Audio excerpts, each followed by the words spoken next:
Alright, now let's get into the code. I'm having to do this in a separate video because I'm on my phone, but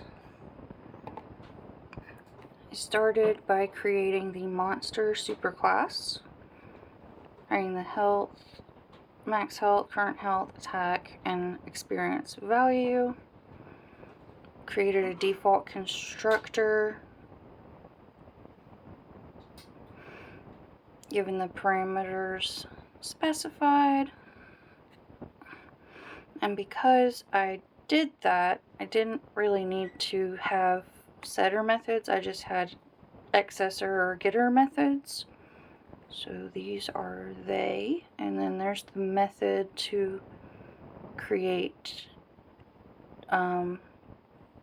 damage dealt, damage taken, and if the monster is still alive. Now going to the subclasses. We had to have one that just had more max health than the others, and I chose a golem because they're generally made of non-biological material and therefore can take more of a beating because they're not going to bleed out if they're made of mud, you know? Okay, and now the Berserker monster. Got higher attack points with lower health points. I feel like if you're a D&D person, that one's pretty obvious, but, you know, Berserkers go crazy and just kick a lot of butt and don't really care so much how much damage they take.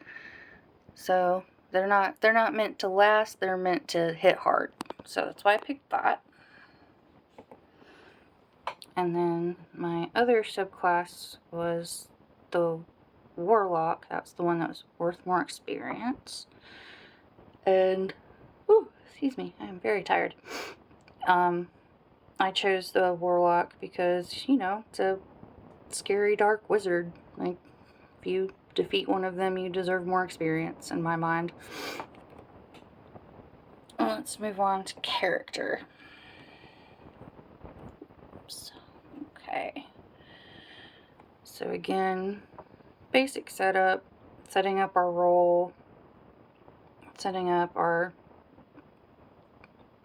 default characteristics, well, at least placeholders. And then I used a constructor to initialize those stats because they're going to be manipulated in the main method as opposed to the monster stats, which really aren't. It's all going to be based on rolls and no user input's going to affect it. I just thought this would make it easier for the end game. And again, because I set up this constructor, I don't have setter methods. I just have accessors. And then the methods for take damage is alive, gain experience, all that good stuff. And then for the subclasses of character, I chose Barbarian to have the lower max health but higher attack. It's kind of a mirror of why I picked the Berserker to do the same thing. They just kind of go rage mode and do their thing. And if they get hurt, they get hurt, but they're going to deal a lot of damage on the way. And then,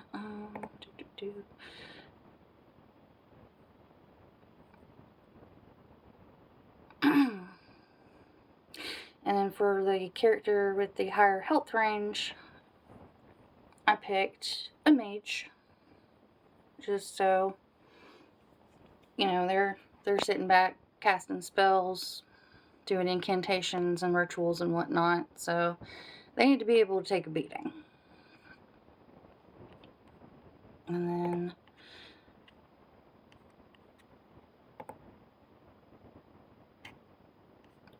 for the